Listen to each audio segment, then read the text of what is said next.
Bonjour à tous, bienvenue pour cette émission qui a un thème un peu provocateur. Les logiciels de prévision ont-ils encore un avenir? Alors pour répondre à cette question, un panel d'experts autour de moi, panel auquel je vais demander de bien vouloir se présenter en commençant par mon voisin de gauche. Bonjour. Je vous ai un micro. Oui, bonjour. Bonjour, Ronan Bars de la société Eurodécision.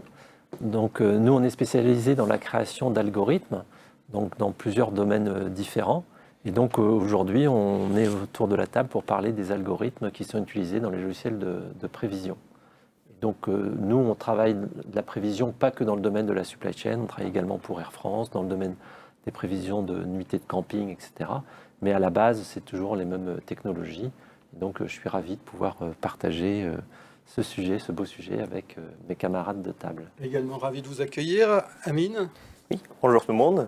Amine Touiri, donc je fais partie de l'équipe Digital Supply Chain de chez SAP. SAP, leader mondial sur les logiciels sur tout type de business ou tout type d'industrie. Mais moi, je fais partie de l'équipe Digital Supply Chain. Dans cette équipe, donc, on a plusieurs solutions, notamment les solutions de la planification, dont les algorithmes et les parties prévision pour nos clients. Merci. Pierre Fournet. Oui, Pierre Fournet, cabinet Léon. Donc, moi, j'ai 35 ans d'expérience en supply chain, 20 ans dans la partie logicielle où j'ai implémenté donc, des logiciels de prévision, de planification, et puis une dizaine d'années dans des cabinets conseils. Et j'ai fondé donc, le cabinet Léon il y a 8 ans, avec pour objectif de transformer la supply chain de nos clients en un atout concurrentiel. On est animé par des valeurs de bien commun, d'expertise et d'innovation. Et donc, on est assez convaincu de l'importance des processus de prévision et de planification et des logiciels pour les supporter. Merci Pierre. Mehdi. Bonjour à tous, moi je suis ravi d'être là. Donc, je suis Mehdi Carab, je suis le cofondateur de la société Colibri. Colibri, c'est un éditeur de logiciels, de solutions orientées PME pour toutes les problématiques de Sales and Operation Planning. Donc en un mot, prévision des ventes, approvisionnement, gestion de la planification. Et on va parler aussi algorithmique, qui n'est qu'une brique parmi d'autres de ces problématiques. Merci. Et enfin Fabien. Bonjour à tous, également ravi d'être ici aujourd'hui autour de cette table. Donc Fabien Gratepin, directeur d'ASAP, 25 ans dans la supply cette année, donc, et 8 années à mon compteur chez ASAP, donc j'ai repris la direction il y a un an. On est éditeur et intégrateur de la suite logicielle éponyme, et donc c'est une suite logicielle globale de pilotage des flux de la supply. Merci. Je le disais en introduction, les logiciels de prévision ont-ils encore un avenir? Question un petit peu provocatrice. Je vais demander peut-être à notre consultant, enfin à un de nos deux consultants de bien vouloir apporter son avis et répondre à cette question. Je sais que les consultants ils ont toujours des réponses aux questions. Donc Merci, ça commence. Donc Pierre. Ah oui, enfin, certes, les logiciels de prévision ont un avenir. Je dirais la prévision a un avenir de manière importante. Aujourd'hui, les sociétés ont de plus en plus besoin de faire des prévisions. Donc la question qui est posée, c'est vrai qu'on a connu des périodes d'extrême incertitude. Donc on se dit, pourquoi faire des prévisions alors qu'on a eu la Covid ou alors qu'on a eu le blocage à Shanghai en avril 2022 ? À quoi ça sert finalement ? Oui. Si, ça sert parce que le processus de prévision permet d'anticiper et d'avoir des signes de ce qui se passe. Je vous donne un exemple, par exemple, moi j'ai un client dans les sirops, une fabrication de sirops, qui est à la fois dans le domaine RHD, donc restauration hors domicile, et dans le domaine GMS, grande et moyenne surface. Période Covid, donc mars 2020, on ne peut plus aller au restaurant, et donc leur business s'est inversé. Donc il a fallu très rapidement analyser la tendance et basculer en disant finalement le business GMS est en train de monter. Et quand on analyse les prévisions, il y a un aspect prévision moyen terme, il y a aussi regarder les prévisions sur le court terme et échanger en permanence. Et on voit les tendances. Et on se dit à ce moment-là, attention, ça monte en GMS, ça s'arrête en RHD. Et là, en l'occurrence, par exemple, on a transféré des productions d'une usine qui faisait la RHD, on lui a transféré des productions de GMS. Donc ça sert beaucoup parce que ça permet d'anticiper. Il y a de la prévision long terme, mais aussi l'écoute des signaux court terme qui permettent d'anticiper. Pour le débat, ça serait bien qu'on ait autour de la table quelqu'un qui me dise ça sert à rien. Je crois pas que ça soit le cas. Renan, votre avis, votre éclairage. En fait, la prévision, c'est un processus, et on va parler après des formations, oui. Mais en fait, c'est un processus qui doit être compris dans l'entreprise par les différents acteurs. Donc il y a les acteurs qui vont générer la donnée, les acteurs qui vont faire tourner les algorithmes, et puis après, nous, ce qu'on appelle les consommateurs qui vont consommer la prévision. Et donc, ce processus, même si l'algorithme ne marche plus très bien parce qu'il y a des chocs dans les systèmes, etc., ce processus de bien comprendre à quoi servent les prévisions et de communiquer l'information dans l'entreprise, il est toujours utile. Donc c'est ce que vous illustriez tout à l'heure. Et donc pour nous, le logiciel de prévision, il embarque tout un tas de fonctions et pas uniquement que les algorithmes. Et donc au moment, très concrètement, nous, à un moment donné chez nos clients, au moment du Covid, on a débranché les algorithmes. C'est-à-dire qu'on a dit aux clients, stopper, ben oui, parce que en fait, ce que sortait l'algorithme comme résultat avait plus aucun sens. Puisqu'il y a des choses qui s'étaient complètement arrêtées, etc. Donc, se servir des historiques pour aller prévoir les semaines qui viennent alors qu'il n'y a plus d'activité, ça ne servait plus à rien. Donc, on a dit à nos clients de débrancher les algorithmes. Et puis derrière, on a refait à la main. Oui, mais quand même, Fabien, côté utilisateur, est-ce qu'il n'y a pas une certaine défiance? Est-ce que justement les gens ne vous disent pas, mais attendez, à quoi ça sert de prévoir, puisqu'il y a des choses qui risquent d'arriver? On connaît une période d'incertitude. Il y a eu le Covid, il y a eu les problèmes de transport, d'approvisionnement, etc. Mais il y a encore beaucoup d'incertitudes aujourd'hui. Est-ce qu'il n'y a pas une certaine défiance chez vos clients? Et bien sûr, il y a effectivement ce style de débat, de questions. En fait, on rebondit et quelque part, on apporte encore plus. C'est-à-dire qu'évidemment, sans grande surprise, nous, on va dire, les logiciels de prévision, effectivement, plus que jamais, on en a besoin. Évidemment. Et en fait, je pense qu'il y a deux facettes. On va développer, je pense, autour de la table, des choses qui ont trait effectivement aux fonctionnalités, à de l'agilité, à des calculs pour finalement réagir à certains aléas, à la faculté de disposer de la donnée. Donc ça, je dirais que c'est des fonctionnalités.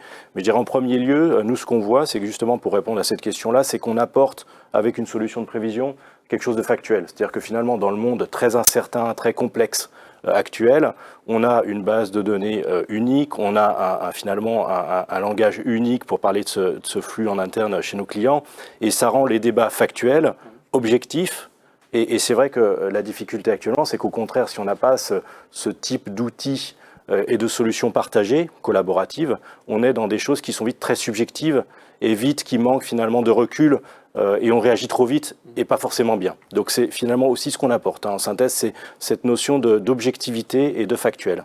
Oui, je vois Mehdi qui acquiesce. Effectivement, je peux caler dans ton sens. Là, déjà, par défaut, la prévision est toujours fausse. Donc, tout l'enjeu, c'est de savoir comment faire en sorte que cette prévision soit moins fausse, d'autant plus que le contexte est très changeant.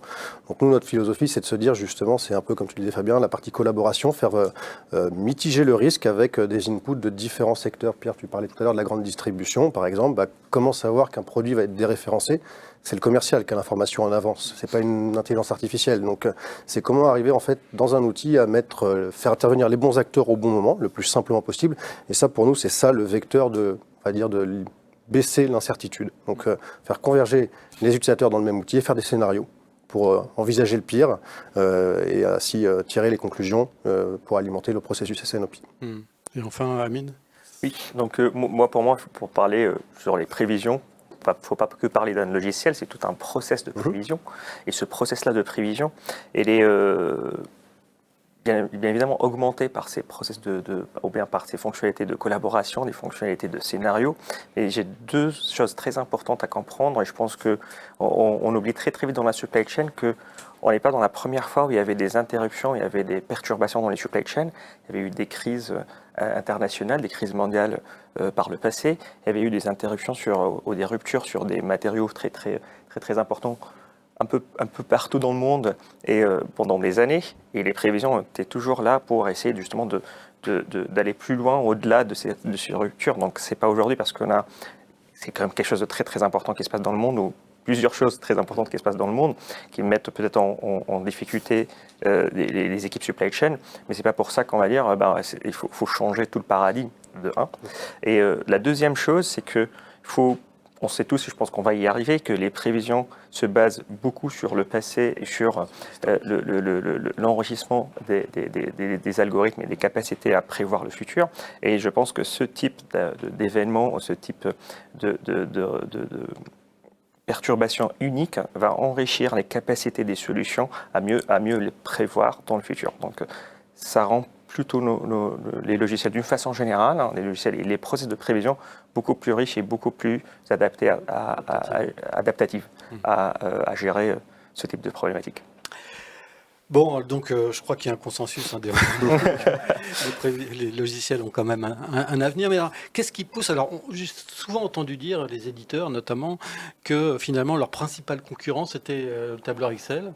Qu'est-ce qui peut pousser aujourd'hui quelqu'un qui fait des prévisions sous Excel à basculer et à choisir un logiciel de prévision? Qui souhaite répondre? Alors, Pierre, oui. En fait, mon Excel, il ne faut pas non plus jeter Excel avec le bébé et l'eau du bain. C'est quand même l'outil de prévision le plus utilisé au monde aujourd'hui. Ce n'est pas inutile, quand on met en place des processus de prévision, parfois, de mettre en place ça avec Excel. Maintenant, Excel atteint très rapidement ses limites. Ouais. Plein de raisons. D'abord, Excel est limité en termes d'algorithmie. Vous avez un outil, une formule prévision sur Excel. Vous n'avez pas des batteries de formules. Vous n'avez pas non plus d'intelligence artificielle dans Excel. C'est limité. Et puis, il y a tout un travail d'agrégation et de désagrégation qu'on ne sait pas faire dans Excel. Dans Excel, on travaille au niveau SKU, au niveau article. Mais si, par exemple, vous voulez faire des prévisions à un niveau famille, et par exemple, client, toutes les familles d'un article pour Auchan, pour Kingfisher, peu importe, le commercial, il veut ce genre de vision. Il veut une vision globale, par client, en euros. Par contre, au niveau de l'usine, vous verrez peut-être des visions, des prévisions par format de produit, parce que pour au niveau des lignes. Donc ça, faire ce type d'agrégation et désagrégation dans Excel, ce n'est pas possible. Ou alors c'est un cauchemar. D'autre part, tout ce qui est simulation dans Excel, c'est très limité. On ne peut pas le faire. Donc il y a beaucoup de limites. Le mode collaboratif est très compliqué dans Excel. L'intégration des données, c'est pas simple. Si on fait une erreur à un endroit, ça se propage très rapidement. Donc il y a beaucoup de limites dans Excel. D'où l'intérêt des outils qui sont autour de la table et d'autres, qui eux ont vraiment professionnalisé ce travail de calcul des prévisions et de mode collaboratif et d'accès aux prévisions. Oui, Amine. Oui. Moi, je vais pas, je pense, prendre le reste du temps à faire l'éloge de l'Excel, mais il faut toujours se dire que Excel, c'est un très bon point d'entrée sur la majorité des professionnels de la supply chain. Moi, je me rappelle quand on était en école d'ingénieur, dans les projets, on s'amusait à faire des mini APS à travers Excel. Et je pense que c'est le cas pour tous les utilisateurs ou pour tous les professionnels de la supply chain. Et c'est l'outil par excellence des planificateurs. Après, on atteint très rapidement les limites. Ça reste quand même très puissant sur un jeu de données limité avec des fonctionnalités bien précises. Mais justement, c'est ce qu'on a dit tout à l'heure. Pour pouvoir avoir un avenir en prévision et dans un mode de supply chain plus robuste, on a besoin de fonctionnalités complémentaires et de l'algorithmie un peu plus riche, ou beaucoup plus riche qu'est-ce qu'il y a dans Excel. Et donc, ces fonctionnalités complémentaires de scénarios, de collaboration, et d'aller au-delà des prévisions pour inclure le reste de la supply chain, pour la partie planification de supply, la partie planification des stocks. Excel, il atteint très vite ses limites, mais ça reste quand même le point d'entrée. À mon avis, on ne se passera jamais d'Excel sur des types parties limitées. Le planificateur, il y aura toujours un petit Excel dans son coin sur son ordinateur et c'est tout à fait normal, mais pour avoir des process plutôt robustes, des process qui tiendront face à des problématiques comme aujourd'hui, il faudra vraiment un bon logiciel pour le faire. Oui. Effectivement, nous on insiste beaucoup sur la partie robustesse, c'est-à-dire effectivement sur des clients qui ont des énormes volumétries de données dans le retail, dans le négoce. Il y a des limites intrinsèques techniques sur des référentiels de 20, 30, 40, 50 000 références multipliées par 100, 200, 300 agences. On a clairement, évidemment, des limites évidentes. Ça, je dirais que c'est un aspect technique. Et puis sur l'aspect métier, c'est la collaboration. Nous, on voit que j'ai le cas d'un projet en cours en tête où vraiment une des deux valeurs ajoutées essentielles du projet prévision, c'est d'avoir mis en place un process collaboratif et encore une fois objectif, avec une base de données partagée, un process organisé avec un workflow qui permet, en fait, finalement, c'est une ETI. Donc l'idée, c'est aussi de se mettre sur le processus. Le logiciel leur permet d'accéder à cette étape-là, la collaboration, et finalement le prévisionniste peut d'un clic demander l'avis d'un key account manager, d'une filiale, d'un acteur, agréger la donnée et là aussi réagir de manière beaucoup plus adaptée au final dans la prévision consensus. Donc vraiment grosse valeur ajoutée sur la collaboration à l'heure actuelle pour nous. Oui. Effectivement. Puis, comme tu l'as dit, il y a des fonctionnalités où on atteint très vite ses limites. Dès qu'on veut, par exemple, faire des substitutions, c'est pas quelque chose d'extraordinaire, mais de remplacer un produit par un autre, le faire dans Excel, c'est très compliqué. Dès qu'on va vouloir valoriser la prévision, parce que la collaboration, c'est souvent avec des commerciaux qui raisonnent plutôt en chiffre d'affaires, donc ça veut dire valoriser cette prévision. Comment est-ce qu'on le fait dans Excel? Ça, c'est très compliqué aussi. Donc, on atteint quand même, mine de rien, assez vite les limitations d'Excel, non pas en termes de volumétrie, mais dès qu'on veut aller un tout petit peu plus loin que que la prévision classique. Donc effectivement, je rejoins tout à fait mes confrères là-dessus. Excel, c'est un très bel outil pour des sociétés, je dirais, qui ont des problématiques simples, mais dès que ça commence à se complexifier, il faut réellement commencer à se poser la question. Et je terminerai juste là-dessus aussi. Dans toutes nos expériences chez Colibri, quand on a remplacé du Excel, il y avait autant d'Excel que de prévision. Donc déjà, pour un DG, pour un responsable supply chain, c'est quelque chose qui n'est pas admettable. Et en plus, un risque quand même que quand le prévisionniste s'en va, c'est lui qui a toute l'intelligence dans la macro, dans le fichier Excel. J'ai vu des entreprises qui nous ont contactés parce que leur processus Prév s'était arrêté parce que le prévisionniste était parti. Ouais. Et ça, c'est souvent, malheureusement, une fois qu'on a le nez dans le guidon, qu'on se rend compte que c'est trop tard. On reviendra peut-être tout à l'heure sur le rôle du prévisionniste, qui reste quand même très, très, très important. Renan, quand on abandonne Excel au profit d'une autre solution, on se pose la question, est-ce qu'on doit acheter finalement un outil sur étagère, j'allais dire, ou est-ce qu'on doit le développer en interne? Alors, vous, quel est votre sentiment par rapport à ça? Alors, en fait, alors déjà, notre positionnement, il est plutôt sur des outils sur mesure. Oui. Et en fait, on s'aperçoit que dans les stratégies d'entreprise, vous avez des entreprises qui, culturellement, souhaitent maîtriser leurs outils, les développer, et donc ont souvent des DSI assez importantes avec des développeurs. Et puis d'autres, au contraire, qui ont des DSI très, très petites, avec aucun développeur, et qui souhaitent, en fait, acheter à l'extérieur tous leurs outils. Donc là, finalement, c'est les dirigeants, enfin, c'est une stratégie décidée par les dirigeants. Alors nous, évidemment, on est beaucoup plus sur les clients, les premiers clients qui sont dans le « je veux faire moi-même et puis je veux maîtriser mes outils », puisque nous, on fait plutôt du sur-mesure. Et donc, j'ai tendance à répondre, c'est un peu une pirouette, en disant c'est un peu la stratégie de l'entreprise et la philosophie. On voit, par exemple, dans les ERP, vous avez des sociétés qui ont développé leur propre ERP, ce qui paraît, on peut dire, un peu absurde, n'empêche qu'ils l'ont fait, ça fonctionne, et avec des sociétés avec des milliers de personnes. C'est pas la PME de 50 personnes. Là, je pense à une société où il y a 10 000 employés. Ils ont fait leur propre ERP. Donc du coup, notre réflexion, c'est vraiment... je peux parler d'un de nos clients qui est La Poste, le groupe La Poste. Donc, on a fait un gros projet pour eux, et ils souhaitaient complètement maîtriser les algorithmes. Et donc, on les a accompagnés, ça a duré 18 mois, pour faire tous les algorithmes de prévision de l'ensemble du groupe La Poste, par exemple. Et donc, c'est un outil sur mesure. Très bien, donc c'est au cas par cas, ça dépend de la culture en entreprise. Certains préfèrent effectivement des produits standards qui sont toujours adaptés quand même aux réalités de l'entreprise. Et puis d'autres préfèrent vraiment faire du sur-mesure, du spécifique. Oui. On l'a dit tout à l'heure, les logiciels de prévision s'appuient essentiellement sur des historiques. Mais alors, ces historiques sont appelés à se tromper parce qu'on ne reproduit pas forcément d'une année sur l'autre ce qui s'est passé l'année précédente. Comment faites-vous, comment font les éditeurs justement pour adapter les prévisions en fonction des événements imprévus qui peuvent toujours survenir? On en a eu, on le disait tout à l'heure, pas mal au cours de ces derniers mois, ces dernières années. Comment ces logiciels s'adaptent? Quelle est justement leur capacité à s'adapter aux imprévus? Qui souhaite répondre? Je prends un premier relais là-dessus. Très bien, oui. Une correction d'historique, c'est quand même un des sujets fondamentaux de la prévision depuis le début. Il y a des choses automatisées qui sont évidemment, chez ASAP, comme je pense d'autres, des choses qui sont disponibles pour le traitement de l'historique. L'automatisation à ce niveau-là a eu effectivement des limites avec les comportements des données, les séries qu'on a eues ces derniers temps. Donc on a vu à ce niveau-là, ça rejoint une autre question possible sur le rôle du prévisionniste. On a vu l'intervention accrue du prévisionniste et le besoin de traiter la donnée au-delà de ce qui est finalement proposé par le système en automatique, donc un couplage entre les deux actions. On a vu aussi le fait de pouvoir aller retraiter beaucoup plus finement de la donnée historique en recréant des événements, par exemple, des événements dans le passé pour vraiment répertorier des profils de vente atypiques et savoir les isoler en tant que tels. Et qui dit isoler, c'est reproduire ou non. Donc on peut les prendre comme base ou pas sur la suite et sur le futur. On peut surtout en garder la trace.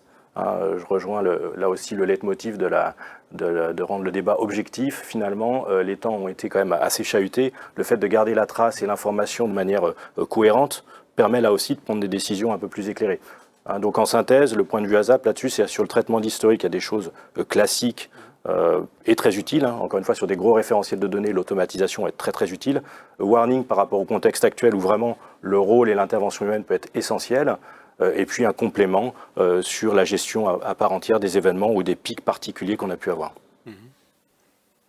Effectivement, ce que dit Fabien est tout à fait vrai. La partie correction historique est importante. J'irai un tout petit peu plus loin parce qu'on parle de reproductibilité des historiques et on ouvre gentiment le débat vers l'IA. Mais déjà, si on prend une entreprise qui fait de la promotion, il y a très peu de chances qu'une promotion ait lieu la même. Je prends un autre exemple qui est extrêmement classique, le calendrier musulman, par exemple. Vous avez des fêtes religieuses, il n'est pas reproductible d'une année sur l'autre. Donc déjà, juste avec des ventes qui pourraient être très très simples, on est sur des facteurs un petit peu inhabituels qui ne se reproduisent pas.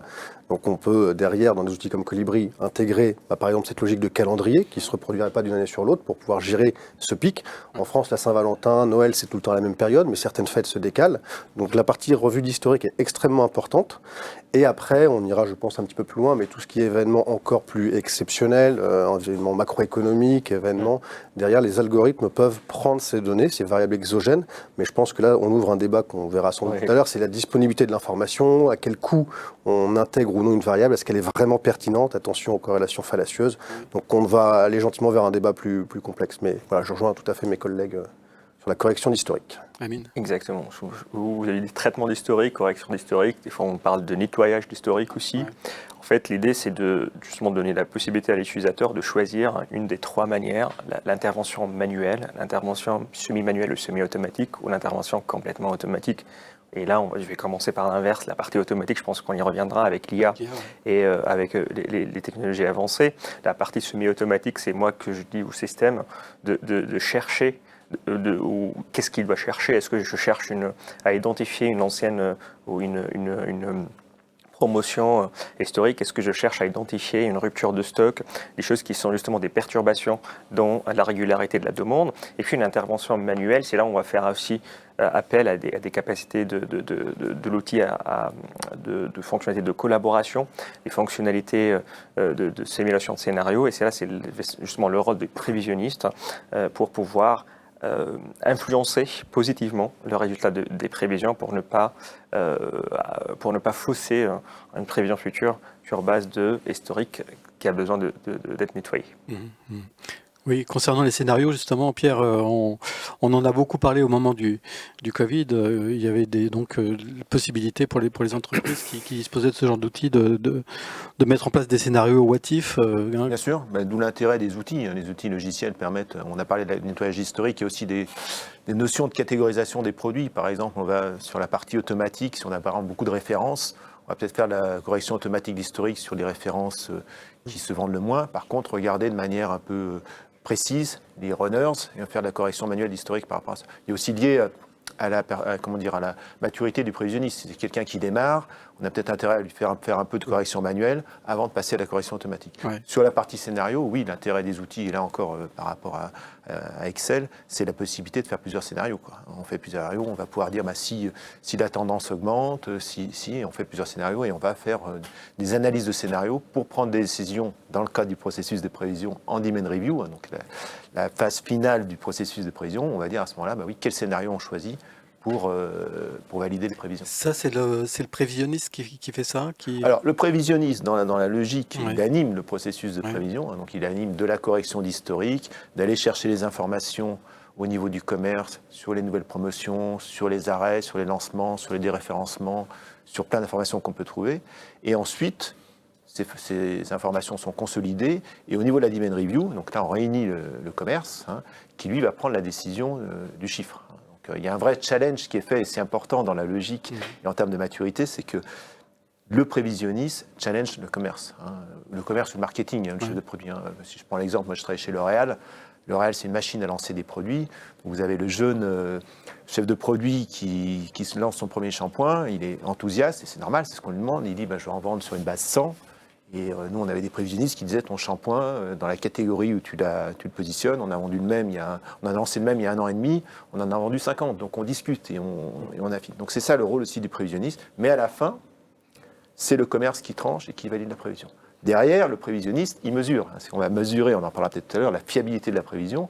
Et c'est ce qui permet aussi de s'améliorer et de dire au commerce, ouais, tu vois, t'en voulais 100, moi j'en voulais 50, tu as tranché à 80, on en a vendu 60. Donc voilà, et on mesure tout ça, ce qui permet de s'améliorer. Et surtout, ce qui est important dans ce processus, c'est que le commerce comprenne l'intérêt du processus. Et il y a un travail de conduite de changement, on en parlera tout à l'heure, tu parlais de formation, c'est très important. Nous, on accompagne chez Lyon beaucoup par la conduite de changement, par la formation, par des jeux, de façon à ce que le commerce il comprenne tout le travail et l'intérêt des prévisions. Souvent, le commerce, on lui dit de faire des prévisions, ça l'ennuie, pour ne pas dire un autre mot. Et l'idée, c'est de lui faire comprendre tout l'intérêt qu'il a à travailler, à faire des prévisions en bonne intelligence avec les prévisions. Merci. Je vous rappelle bien sûr que vous pouvez poser des questions dès maintenant et nos intervenants se feront un plaisir d'y répondre. Pourquoi c'est important les prévisions ? Qu'est-ce que ça apporte à l'entreprise et notamment dans le processus SNOP ? Qui peut répondre à ça ? Quel enjeu il y a derrière les prévisions en matière de réduction de stock, par exemple ? C'est une des briques angulaires. Oui.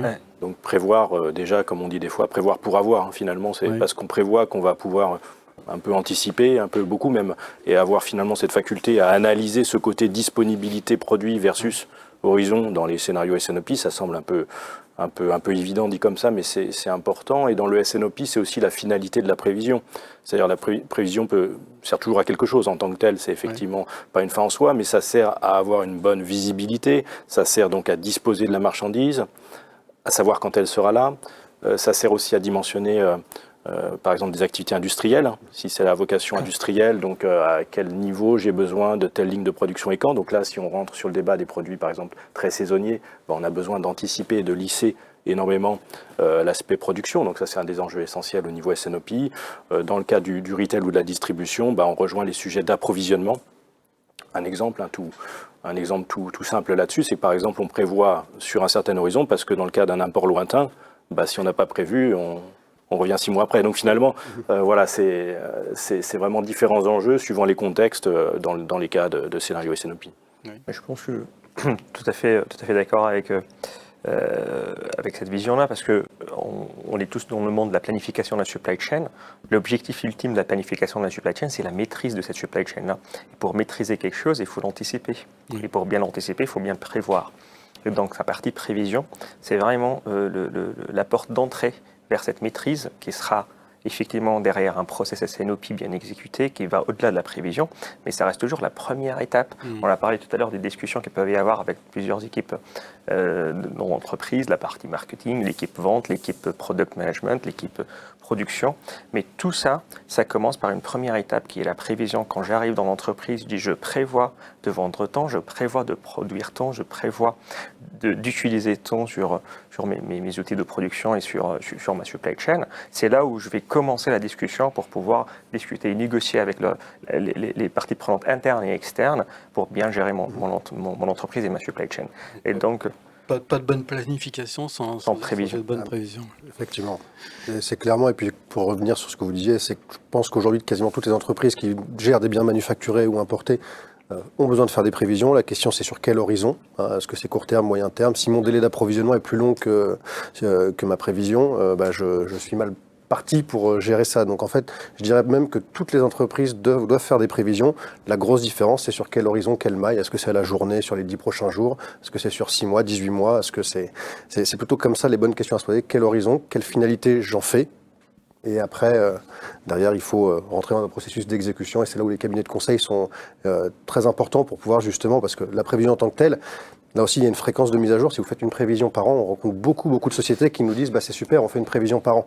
Très bien, mais le contexte, il est changeant. Donc derrière, mettre à jour cette prévision via des cycles de mise à jour, c'est très important. Et c'est là où les cabinets de conseil sont pertinents en disant l'outil, c'est pas qu'une fin en soi, c'est un outil qui accompagne le processus.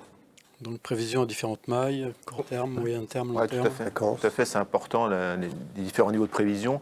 Et on parlait de points d'entrée absolument essentiels. Quand on parle du processus SNOP, moi j'ai un client, on a fait une mission chez Lyon, chez un client international, donc une grosse société qui avait mis en place tout un processus SNOP avec la supply review, la management review, etc.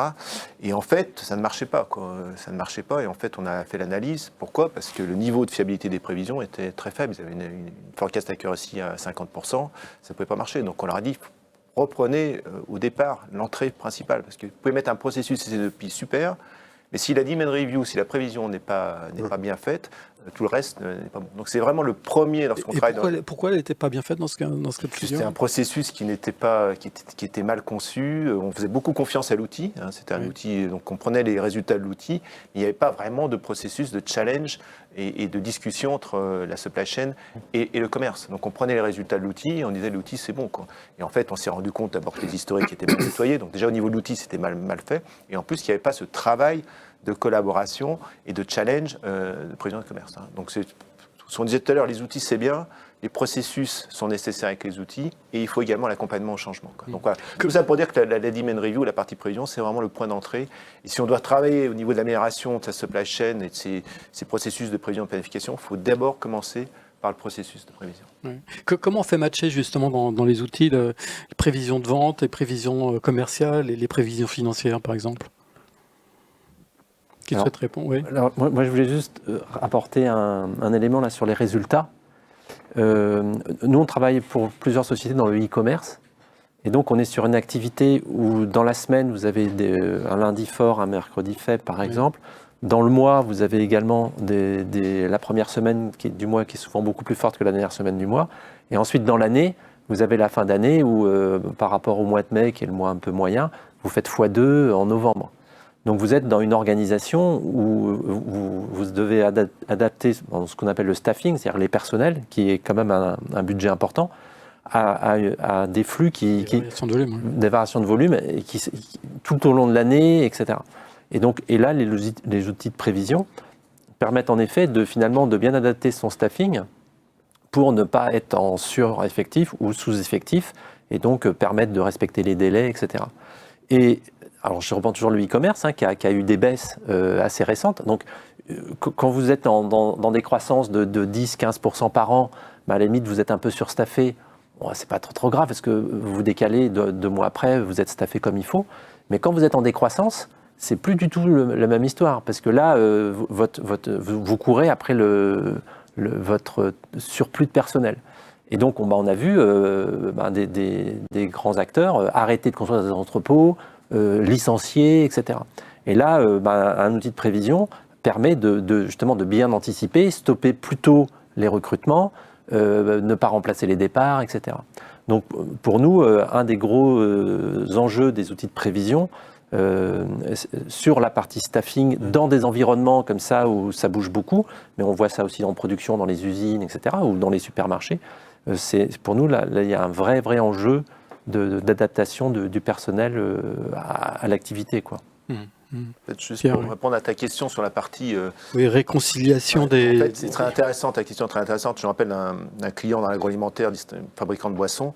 On avait des prévisions financières, on avait des prévisions commerciales, et on avait des prévisions de la supply chain. Et les commerciaux passaient énormément de temps à faire des prévisions, les finances passaient énormément de temps à faire des prévisions, et la supply chain aussi. Et donc, le travail qu'on a fait, c'est de faire un seul jeu de prévision. One set of data, disent les Américains, c'est ça, un seul jeu de prévision.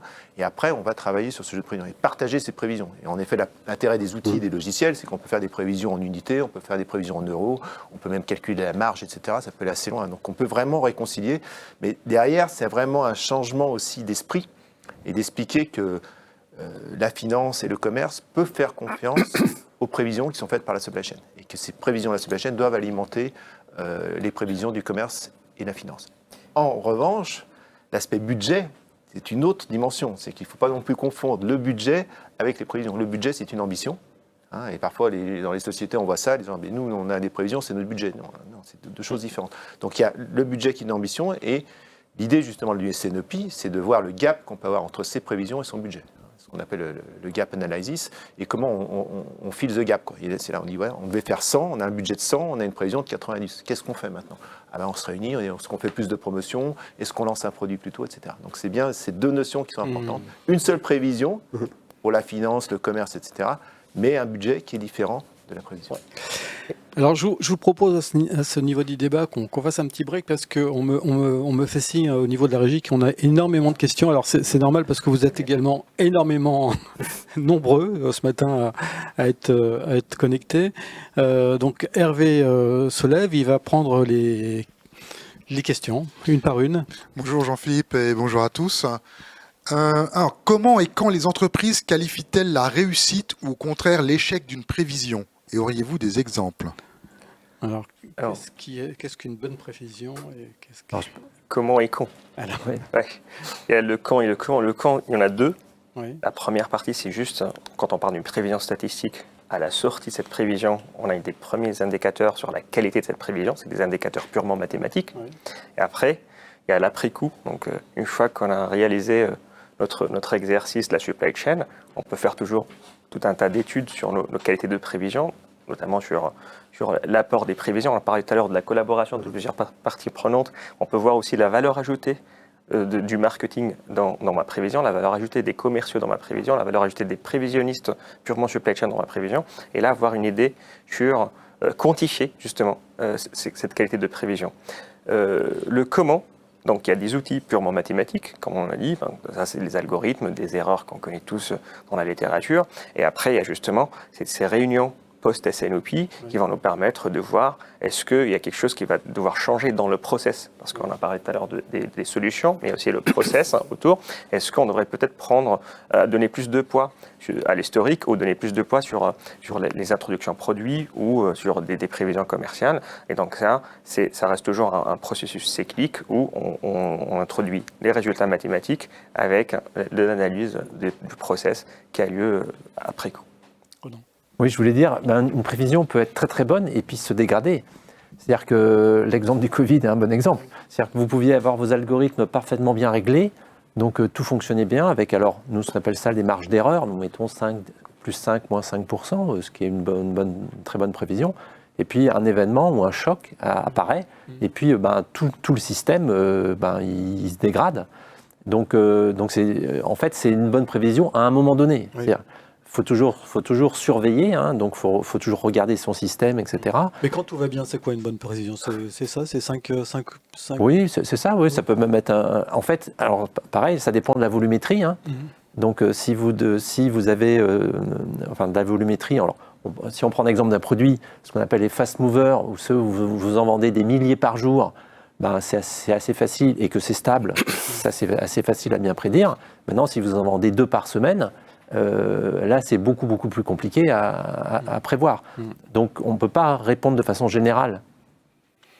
Ouais, peut-être un petit complément là-dessus. Chez ASAP, justement, on aime bien dire la classification produit pour justement analyser ça dans un certain contexte et même chez un client donné, vous avez des produits très réguliers, à flux, et des produits au contraire très erratiques.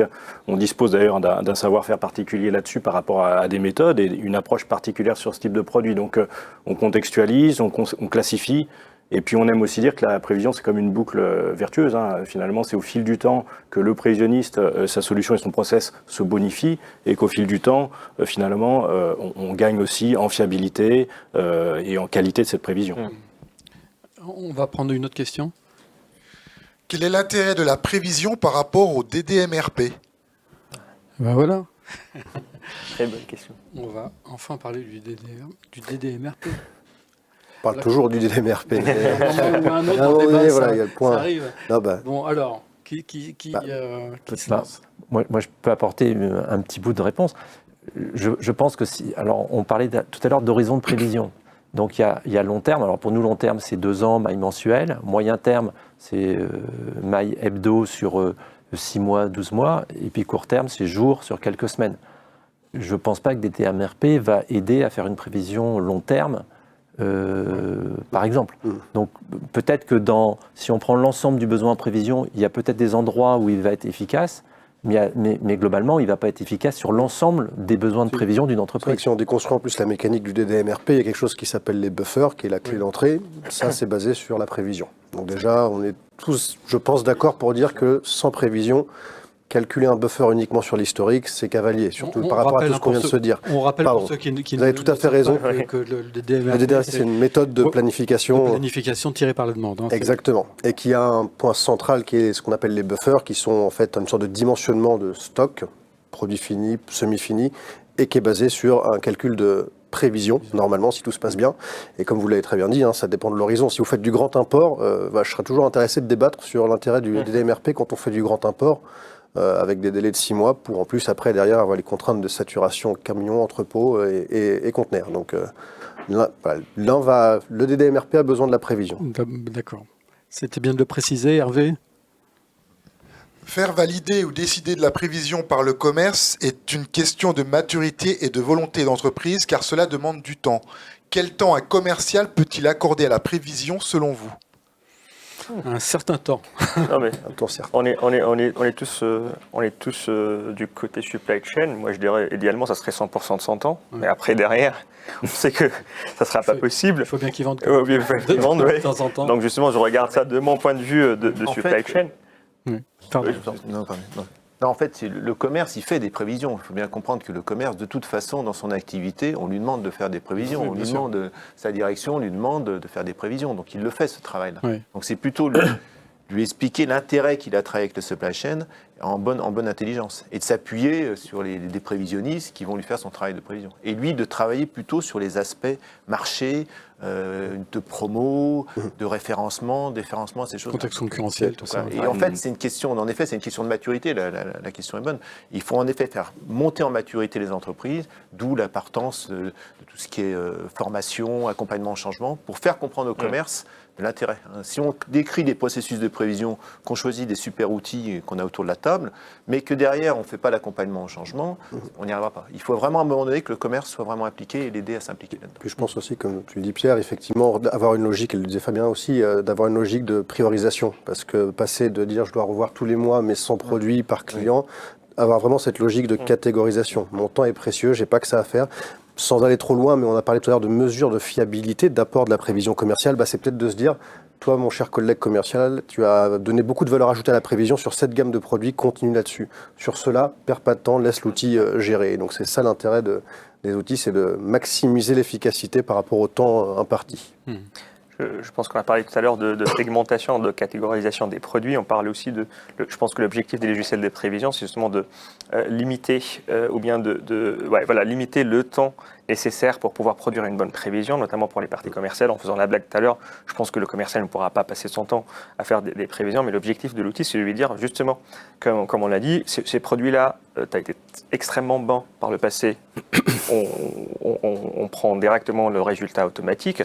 Par contre, sur ces produits-là, on revient sur le calcul de la valeur ajoutée, le calcul de la qualité des prévisions. Et donc, sur ce produit-là, ça nécessite peut-être un peu plus d'efforts. En combinant ça avec la segmentation, ces produits-là, ils sont peut-être un peu plus importants que le reste de ton portfolio. Donc, il sera peut-être intéressant d'y passer un peu plus de temps. Et ça revient toujours à une question de maturité. En tant que commercial, je maîtrise très très bien mon job de vente.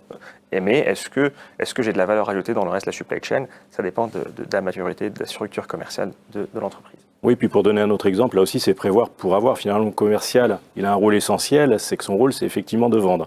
Mais quand il y a des événements locaux, des choses finalement qui sont propres à son marché et à son activité que le prévisionniste peut ne pas connaître, s'il ne le signale pas en amont et si les facultés collaboratives finalement à ce niveau-là sont pas activées, le prévisionniste ne peut pas le deviner. Alors le bon prévisionniste, peut-être qu'on ira sur ce sujet-là un peu, dans son rôle, il y a tout ce rôle de lien, d'échange, de discussion en interne, ça fait vraiment partie de son rôle, mais des fois, il peut ne pas être au courant. Donc le commercial a plutôt intérêt, en vrai, à remonter l'info. Et c'est là où c'est utile pour lui et où la boucle devient également vertueuse.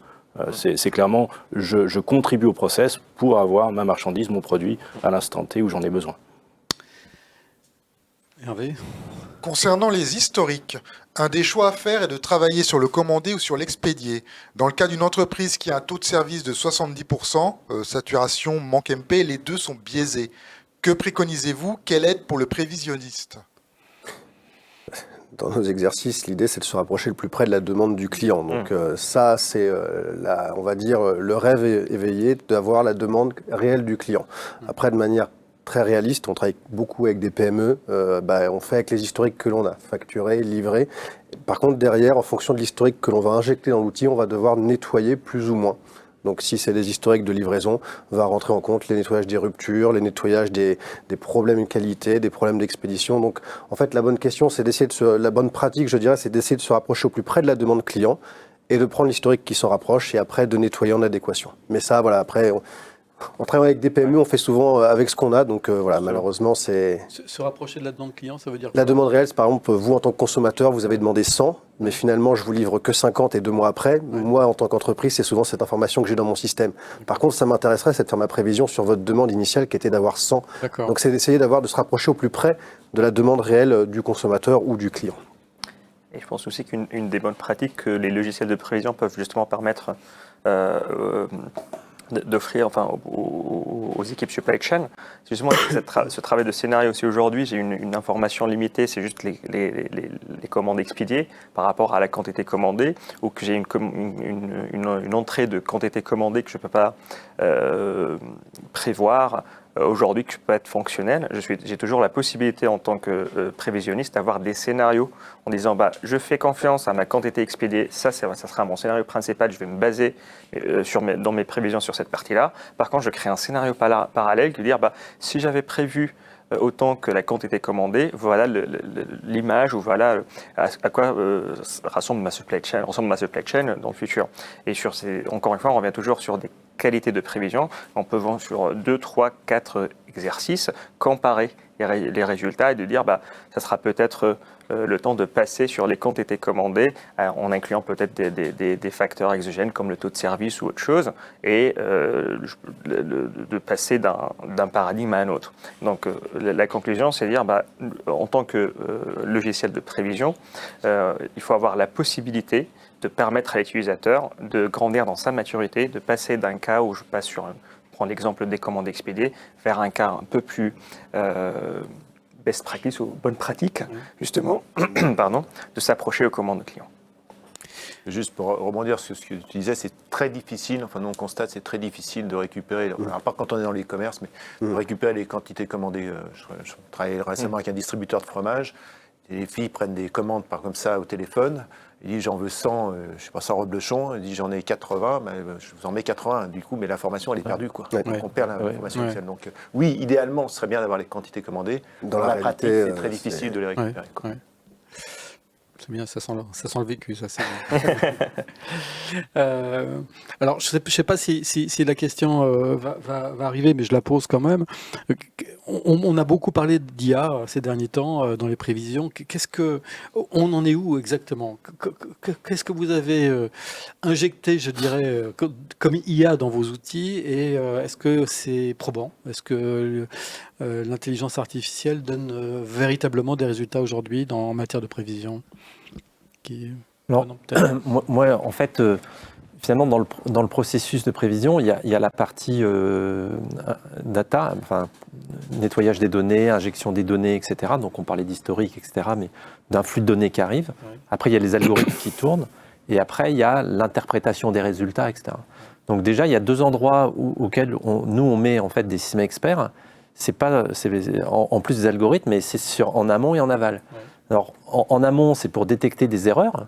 Alors, des erreurs qui peuvent être corrigées de façon automatique par des systèmes experts, ou qui peuvent être remontées au prévisionniste ou à la personne qui doit alimenter pour qu'elle fasse attention et qu'éventuellement elle enlève la donnée ou elle décide de faire un traitement. Donc ça, c'est sur la partie amont des données. Et sur la partie... Pardon, ça se fait sur toutes les références ou sur une typologie de référence? Ah non, ça peut être sur l'ensemble du flux de données. D'accord. Donc là, il peut y avoir des dizaines, des centaines de règles qui vont tourner, donc ce qu'on appelle les systèmes experts, sur la partie données. Et de la même façon, sur la partie après analyse des résultats, si vous avez 2000 points de vente, 5000 produits par point de vente, puis que vous devez analyser les prévisions, vous êtes en face d'un monceau de données énorme. Et donc, donc là, pareil, des systèmes experts peuvent vous aider à voir des anomalies. Alors, vous l'avez programmé avant, en disant, sors-moi tous les prévisions anormales ou toutes les choses anormales, etc. Donc là, c'est déjà deux endroits où on peut mettre des systèmes experts pour vraiment aider au métier de prévision. De notre côté, ASAP, on estime que c'est très intéressant et tout à fait complémentaire, clairement, aux approches statistiques, à ce qu'on pratique depuis pas mal d'années. Et ça peut vraiment être extrêmement utile et intéressant dans des cas, pour citer quelques exemples, des produits nouveaux, des produits qui ont des historiques très courts. Lancement d'un produit, tu évoquais ça tout à l'heure, clairement l'IA va aussi pouvoir nous aider à pourquoi pas travailler par clustering, que ce soit au niveau des familles de produits ou des familles de magasins. Donc analyser finalement un produit dans un contexte donné de manière complètement complémentaire à ce qu'on pratique usuellement. D'autres exemples, c'est... Ça, c'est dans l'outil, ça? Ça, c'est des choses alors qui sont effectivement incluses dans la démarche et le processus.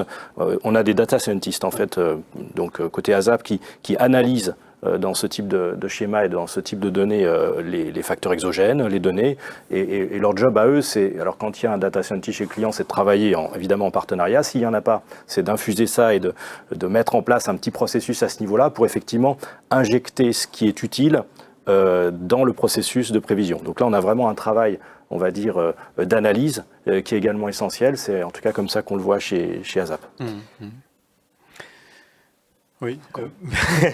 Alors, de mon côté, c'est juste une petite information, enfin une petite remarque là-dessus. On a parlé tout à l'heure de la prévision, c'est quand même un mariage de processus et des techniques mathématiques. Quand on parle des techniques mathématiques, si on prend un peu d'historique, 20 ans ou 30 ans en arrière, ce qu'on appelle aujourd'hui des algorithmes standards des statistiques, c'était ça l'IA il y a 20 ans ou 30 ans. Donc aujourd'hui, je pense que la prévision, par définition, au moins sur la partie mathématique, c'est basé sur de l'IA d'aujourd'hui ou d'il y a 30 ans, et ça évolue avec l'évolution des algorithmes. On est naturellement... Et la puissance des serveurs. Et donc, on est naturellement dans la consommation des résultats de ces algorithmes, on est naturellement follower, ou on suit naturellement l'évolution de cet algorithme, et en tant que logiciel de prévision, on ne peut pas ne pas se permettre de ne pas inclure ça dans les logiciels. Donc, la possibilité d'offrir aux prévisionnistes une aide de choix sur des algorithmes plus ou moins standards et plus ou moins sophistiqués, qui utilisent des facteurs exogènes, qui utilisent des entrées multiples pour pouvoir prévoir plus précisément, ou carrément aller au-delà et de laisser la possibilité à nos clients d'inclure des algorithmes qui ne sont pas dans notre solution et d'inclure ces prévisions de ces algorithmes-là dans leur process collaboratif qui existe déjà dans la solution SAP. Donc aujourd'hui, en tant que prévisionniste qui utilise la partie planification de la demande avec SAP, j'ai la possibilité d'utiliser des algorithmes qui sont intrinsèques, qui existent dans la solution, ou d'ouvrir justement à des algorithmes externes développés par des data scientists qui existent au sein d'entreprises ou par des cabinets experts là-dessus, pour inclure les résultats de ces algorithmes dans mes prévisions de demande et dans la planification de la supply chain de façon générale. Si je peux me permettre peut-être juste de prendre un petit peu le contre-pied de ce que j'ai entendu. Il y a 2 minutes, on parlait d'Excel. Et là, on parle de variables exogènes et de faire de la prévision avec de l'intelligence artificielle. Donc, nous, notre philosophie avec Colibri, c'est qu'on peut faire ça en même temps. Sur cette fois-ci, ça peut marcher. Faut déjà commencer par contre simplement. Donc, pourquoi vouloir faire des algorithmes très compliqués? Commençons peut-être déjà simplement. Et en plus, si on devait avoir un peu de recul, les dernières compétitions de modèles de prévision entre les méthodologies classiques et les méthodologies avancées, je dirais, commencent seulement maintenant à commencer à pencher vers les modèles un peu plus avancés, dans des domaines très particuliers qui sont ceux du retail avec des grands nombres de données. Pour faire très simple, aujourd'hui, la plupart des entreprises avec lesquelles on converse, nous, aujourd'hui, on n'a pas 6 ans d'historique à la maille jour avec les historiques de variation de prix et de promotion. Donc tout ça pour dire aussi, il faut avoir l'ambition d'aller vers ces modèles avancés, mais il faut d'abord commencer simple et enrichir après ces modèles avec des promotions, des informations. Et pas vouloir aller trop vite parce que finalement, si c'est juste pour une finalité, faire de l'intelligence artificielle, ça n'a pas d'intérêt.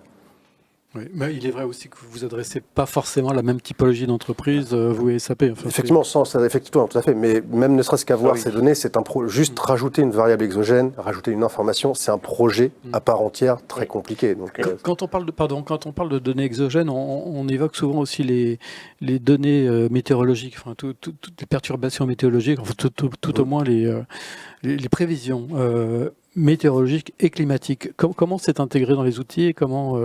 Vous prenez le parfait exemple qui est assez compliqué à gérer parce qu'au-delà de 15 jours, une prévision météo, elle n'est pas jugée fiable. Donc faire des prévisions en incluant la météo comme une variable pour faire de la prévision sur 3-4 mois, on a fait des expériences, on a eu des clients à qui on a fait les tests, c'est pas pertinent puisqu'au-delà de quelques jours, la météo n'est pas fiable. Par contre, là où ça peut être très intéressant, c'est pour expliquer le passé. Avoir un pic de chaleur pour nettoyer mes historiques, c'est très pertinent. Donc l'ajout de données exogènes peut être très intéressant pour comprendre le passé, mais pas forcément, ça dépend, pour prévoir. Ça dépend des métiers, voilà, clairement, et de l'horizon de planification nécessaire. Hervé. L'objectif historique des logiciels de prévision est d'affiner les approvisionnements et de réduire les stocks afin d'optimiser le BFR comptable des industriels et des distributeurs. La décarbonation du transport de marchandises passe à l'inverse par une remassification des flux de transport et donc des stocks. Les logiciels envisagent-ils d'anticiper des approvisionnements avec l'objectif de les remassifier versus atomiser les approvisionnements ? Alors, la question est large. Et pointu. Et pointu, ouais. Donc, en fait, on peut peut-être dire deux mots sur l'intérêt des logiciels de prévision, en particulier sur à quoi ça sert et sur l'impact sur la réduction des stocks. Peut-être déjà prendre cette partie de la question, parce que si on veut tout traiter en même temps, ça va être compliqué. En effet, les logiciels de prévision, ils ont pour but d'améliorer l'incertitude qu'on a des ventes et de mieux gérer l'incertitude des ventes. Et si on gère mieux l'incertitude des ventes, on va réduire ses stocks de sécurité aval, ce qui permet de gérer l'incertitude. Donc c'est vraiment un objectif majeur de la prévision, et ça, on le fait par les algorithmes d'une part, et également, comme on en a beaucoup évoqué, par le processus, parce qu'on va travailler plus près avec le commerce, on va mieux calculer les promos, mieux anticiper les fins de vie. On ne va pas faire des promos, comme j'ai vu chez des clients, où on dit on fait la promo dans 2 mois, alors qu'on a des délais d'appro de 6 mois. Là aussi, c'est du vécu. Donc on apprend aussi au commerce à anticiper et à leur faire comprendre que la supply chain, il y a des temps à respecter. Donc le fait de mieux gérer les prévisions, d'améliorer les prévisions, on va réduire le stock de sécurité aval. Donc c'est une partie du stock, il faut bien comprendre ça. Le stock étant composé aussi d'un stock de sécurité amont, qui lui est lié à la fiabilité des fournisseurs. Les fournisseurs sont plus ou moins fiables. Et puis vous avez un stock outil qui est lié, lui, à la MEQ, le minimum order quantité de fournisseurs. Donc il faut bien voir que l'impact des prévisions sur le niveau de stock, c'est vraiment sur la partie incertitude de la demande, donc sur la partie stock de sécurité aval. Et ces paramètres environnementaux, on les retrouve aussi peut-être plus souvent dans la partie planification. Oui, c'est ça, là, effectivement, là, sur cette partie pilotage du stock dont tu parles, et effectivement, dans notre cas, côté ASAP, sur la partie planification, finalement, multiniveau, hein, des points de stock, etc., c'est quelque chose qu'on essaye de prendre en compte de plus en plus en amont, notamment dans les scénarios de planification SNOP, pour au moins pouvoir contribuer à informer que tel scénario peut peser tant en empreinte CO2 versus tel autre. On a mis en place un programme à ce niveau-là qui s'appelle ASAP Planète et qui permet de contribuer, là où c'est possible, à donner au minimum cette information aux planificateurs. Mais on est effectivement sur quelque chose où on est prévision plus planification, vraiment dans une boucle SNOP à ce niveau-là intégral. Si on peut revenir tout à l'heure, on a parlé du process SNOP, qu'on peut avoir les meilleurs algorithmes de la planification, la supply chain sur la production et sur l'approvisionnement, mais si notre prévision elle n'est pas au niveau, on n'aura pas un bon plan de supply chain. Et l'inverse est aussi très vrai, dans le sens où je peux avoir la meilleure prévision en termes d'accuracy. On ne peut pas avoir plus de 5% peut-être, mais si derrière, je n'ai pas un algorithme qui enchaîne pour optimiser ma planification de production, pour optimiser mes approvisionnements, ça ne sert à rien d'être très bon en prévision. Et pour répondre à la question, oui, effectivement, les prévisions vont nous permettre de mieux gérer nos commandes, de ne pas surproduire, ne pas sous-produire, mais je pense que là où on va inclure des données de sustainability, des données justement de décarbonisation, ainsi de suite, ça sera la partie planification de la production et planification de transport. Et donc, 2 temps importants sur les deux facettes. On est bien d'accord. Hervé. Quels sont les critères qui permettent de choisir un outil de prévision plutôt qu'un autre ? Alors, là, ça va être un peu compliqué. Essayer de répondre en tant que conseil. Oui, alors le consultant, D'abord, il y a plusieurs critères. Il y a souvent, parfois, ce qu'on rencontre chez nos clients, parce qu'on fait pas mal des 2 choix de logiciels, il y a des critères technologiques. Niveau informatique, on peut avoir des dictates ou des règles informatiques. Par exemple, il y a des outils qui sont full SaaS, donc Software as a Service native, donc ils sont plus SaaS hébergés, d'autres qui sont encore en mode client-serveur. Donc il y a déjà souvent des critères technologiques qui sont des go-no-go au niveau des services informatiques. D'accord. Après, on parlait de l'IA, c'est aussi, j'ai fait une mission récemment chez un client où la partie IA était très importante. Comment les logiciels utilisent l'IA ? Alors vous avez des logiciels sur le marché qui sont full IA, qui utilisent que l'IA, donc toute la partie prévision est faite à base d'IA. Vous avez d'autres logiciels qui utilisent l'IA, par exemple, pour faire les calculs de promo, ou pour, par exemple, identifier dans le passé des profils de lancement à appliquer un nouveau produit. Vous avez des logiciels qui utilisent l'IA pour la cannibalisation, tout ou partie. Donc il y a aussi cet aspect. Puis après, vous avez des notions de mode collaboratif, certains sont plus ou moins en mode collaboratif. Puis après, vous avez des notions de positionnement des logiciels. On parlait tout à l'heure, certains logiciels sont plutôt PME, ETI, même s'ils travaillent dans les grands comptes, et puis d'autres logiciels sont plutôt grands comptes et un peu moins ETI. Donc c'est là aussi, il faut se positionner. Certains aussi sont très sectoriels, il y a beaucoup de logiciels très retail, de prévision dans le retail. Voilà. Donc c'est là-dessus, il faut arriver à ce qu'on fait chez nos clients. Ou verticaux, il y a aussi des logiciels qui sont très agroalimentaires ou très industrie. Exactement. Donc c'est pour ça que quand on choisit un logiciel, il y a d'abord la définition des processus, il y a la définition des besoins fonctionnels, et après il y a la consultation du marché. C'est important de se faire accompagner parce qu'aujourd'hui il y a une centaine, je ne dis pas de bêtises, à peu près de logiciels de prévision sur le marché, et donc on ne va pas consulter les 100. Donc on va dire par rapport, nous quand on voit nos clients, on dit par rapport à votre taille d'entreprise, par rapport au secteur d'activité, par rapport aux besoins, on va consulter ces 5 ou 7 fournisseurs potentiels. Donc choisir le bon logiciel, mais avant choisir le bon consultant. Donc.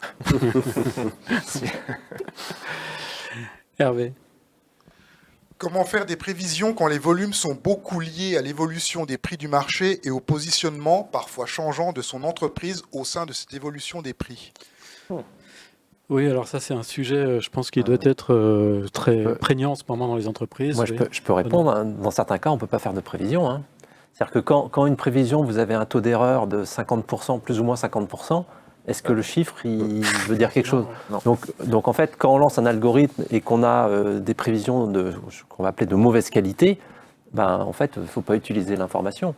Et c'est là, alors on n'a pas eu trop le temps de parler de la formation, mais pour nous, c'est quelque chose de très très important, la partie formation. Alors typiquement, sur cette question, c'est le prévisionniste ou l'équipe des prévisionnistes doit à un moment dire, attendez là, on oublie le résultat de l'outil, parce qu'au vu d'un certain nombre de critères, en fait, le résultat, il n'a aucune signification. Ouais. Donc on ne peut pas dire ça marche pour tout. Ouais. C'est plus compliqué que ça.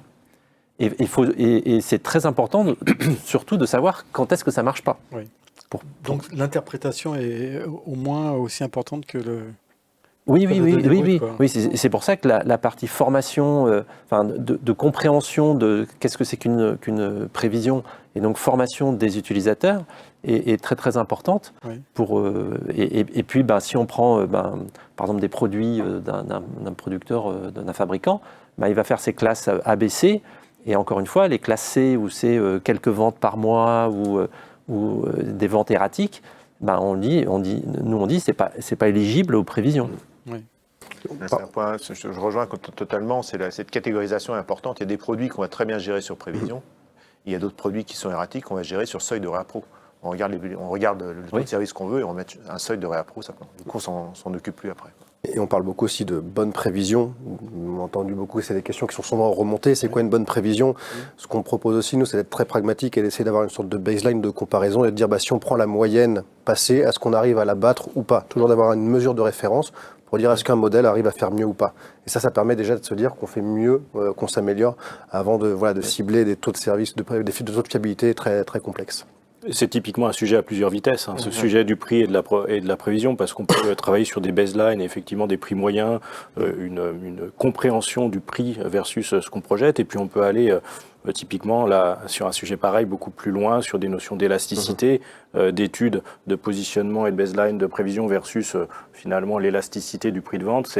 Certains domaines sont quand même assez demandeurs là-dessus, des produits vendus en ligne, très bataillés, ou finalement des petits écarts de prix à la hausse, à la baisse, versus la compétition qui affiche en permanence les prix, peuvent jouer énormément. Donc ces notions d'élasticité rejoignent là des approches un petit peu plus scientifiques, voire même, on en parlait avant, de l'IA, c'est typiquement des sujets intéressants dans certains cas.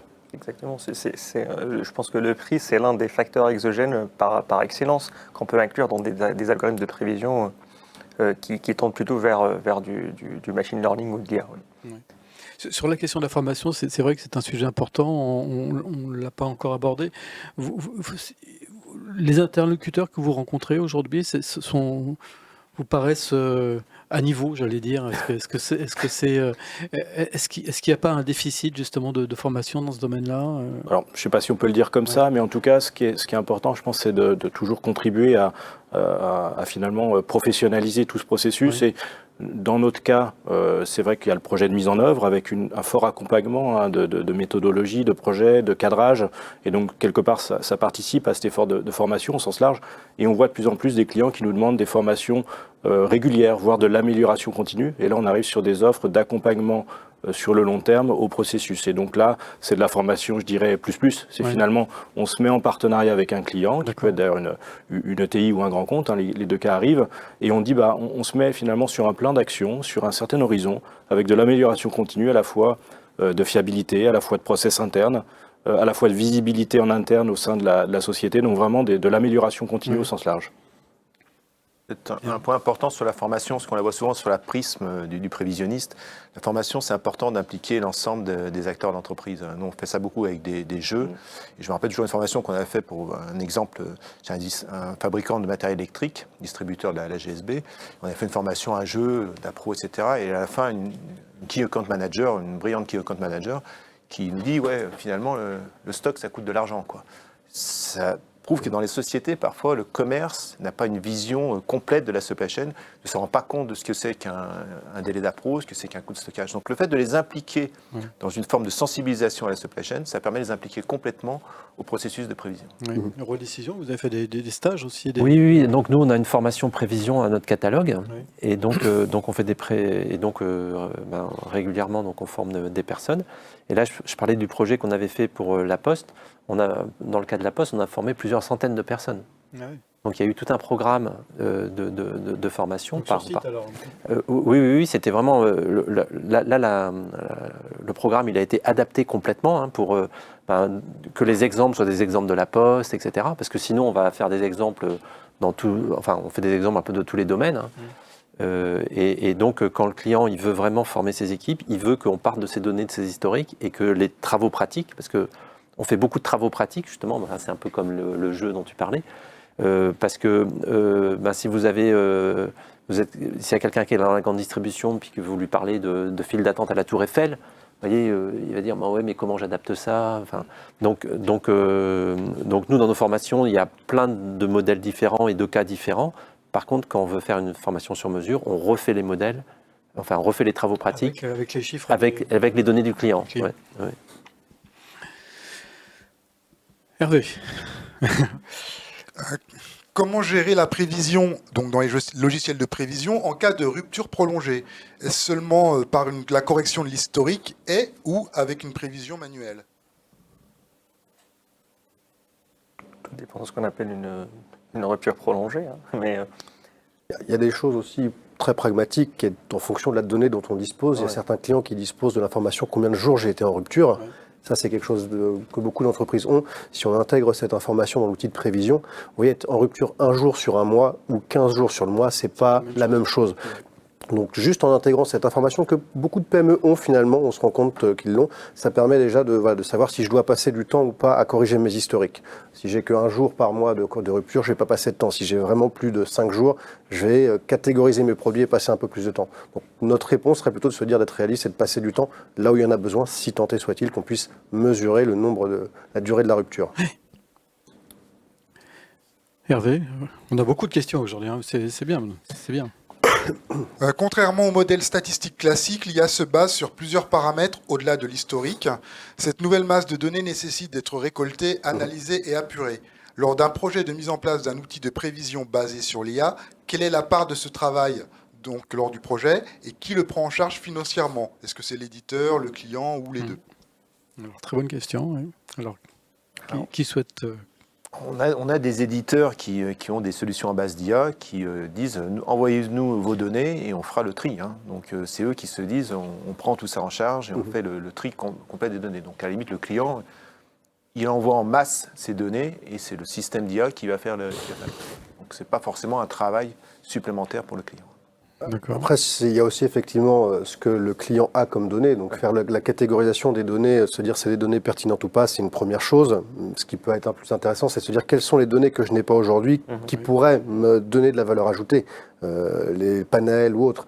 Et ça, en tout cas pour nous, pour Colibri, je parle pour nous, c'est quelque chose qui est à côté du projet parce qu'en fait, on ne sait pas jusqu'où le client veut aller, on ne sait pas jusqu'où ça va nous emmener. Est-ce qu'il faut prendre des données qui seraient payantes? Les panels, dès qu'on ouvre cette porte, c'est payant. Donc c'est pour ça que c'est vraiment une prestation à côté et c'est quelque chose de dédié. Mais si on parle aussi par rapport aux données qui sont internes à l'entreprise, je pense que et ça revient aussi à la question tout à l'heure du choix d'outils de prévision, il faut aussi prendre en considération le choix de l'intégration de l'outil avec l'architecture existante. Donc il faut que mon outil s'intègre s'intègre bien avec ce qu'il y a derrière comme ERP, comme CRM, comme SRM, pour pouvoir récolter nativement ce type de données, des historiques de commandes, des prix, d'autres indicateurs qui sont, dans le cas par exemple de notre outil de planification sur SAP IBP, qui sont directement récoltés des ERP et qui sont intégrés dans le process de planification d'une façon naturelle. Oui. En général, c'est le cas. L'outil de prévision, il est connecté à un ERP toujours. Oui, peut-être juste pour rebondir sur le point d'avant, je pense que ce qui est intéressant aussi sur le sujet qu'on évoquait, c'est le rôle du data scientist qui, dans notre cas, va aller à la rencontre d'utilisateurs un peu nouveaux, qu'on va inclure dans le process. Dans certains cas, là aussi, c'est pas la panacée, c'est dans certains cas, par exemple, la gestion de la catégorie, qui dans ce travail autour de l'IA peut être vraiment très très utile. Et très pertinent, et on va sur des sujets d'assortiment et d'assistance à la définition des assortiments, et là on a ouvert quelque chose qui est complètement nouveau, mais là encore dans les cas qui s'y prêtent, juste pour donner cet exemple complémentaire. Oui, Renan, il nous reste encore, je le dis pour ceux qui nous regardent, il nous reste encore 5 minutes. On s'est accordé un petit délai supplémentaire aujourd'hui compte tenu du nombre d'inscrits et du nombre de participants. Renan, oui. Oui, je voulais dire, en parlant de l'écosystème de la prévision, nous on voit apparaître aussi d'autres acteurs, donc par exemple des outils de veille concurrentielle, donc des gens qui vont se spécialiser et donc qui vont faire la veille concurrentielle dans un secteur précis. Parce qu'en fait, quand on parle de veille concurrentielle, c'est extrêmement vaste aussi. Et comme ils se spécialisent dans le secteur, en fait, eux, ils ont leurs outils qui tournent. Alors, si on prend dans le e-commerce, voilà, ils vont, par exemple, dans les voyages, sur les compagnies aériennes, vous voyez, ils vont avoir tous les prix, etc. Et puis, il y en a un autre, ça va être les hôtels, etc. Et donc, c'est comme outil complémentaire, ça peut être intéressant à un moment donné. Alors, c'est en général, soit c'est un outil payant, soit c'est une donnée payante, mais à un moment donné, ça peut être intéressant d'injecter dans le processus, en fait, ces aspects qu'on appelle, nous, de veille concurrentielle. Ah oui. D'accord. Toujours par rapport à l'IA, les algorithmes et les prévisions nécessitent de l'expertise et du temps aux planificateurs. Est-ce que la nouvelle génération d'IA, dans le sillage de ChatGPT, va permettre d'automatiser une prévision à valeur ajoutée pour libérer du temps aux planificateurs ? Qui souhaite répondre ? Ça rejoint exactement ce que j'avais dit tout à l'heure, que il y a 30 ans, quand on a commencé, c'était les algorithmes de statistiques qui étaient de l'IA. Aujourd'hui, on a des algorithmes on a des fonctionnalités qui vont nous permettre d'utiliser ou de choisir le meilleur d'une librairie d'algorithmes. Donc déjà, ça réduit énormément le temps que passe le planificateur à choisir le meilleur algorithme statistique. Demain, je pense qu'on se passera d'un apport manuel nécessaire. Donc, ça sera justement le cas de gestion par exception. Et les algorithmes seront de plus en plus riches pour pouvoir s'auto-configurer par rapport à des paramètres ou à des catégories de produits.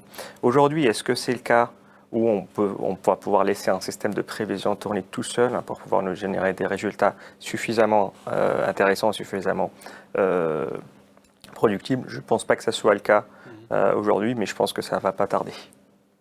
Ok.